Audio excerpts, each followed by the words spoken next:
But my favourite thing was in Wayne Rooney, who we noticed last week was there every single day, all the way through, holding Colleen's bag, holding the door open for people to walk past. England's record goal scorer, Man United's record goal scorer, just becoming this bag hand holding, door holding man, staring into space and learning a lot more about media law than any of us ever will learn. Yeah. But he effectively expressed astonishment. Some of he apparently was hearing for the very first time. I was just going to say, I'm really surprised that Wayne Rooney was sitting in court basically hearing about most of this for the first time. I mean, for a man who's been so diligent and by his wife's side, have they not discussed this at home at all? Has he been so diligent and by his wife's side? Well, just the last 2 weeks, like Gavan. Okay, fair enough.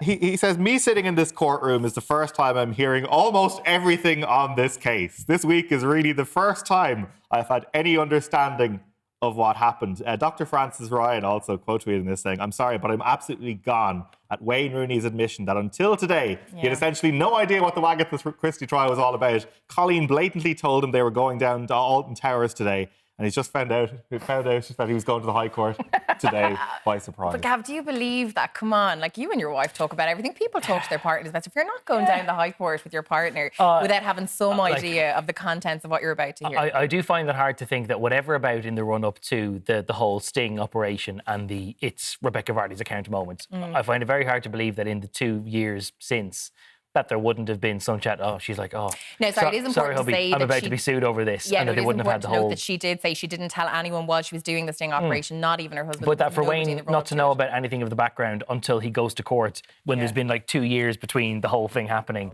and the courtroom, I think is mad. All right.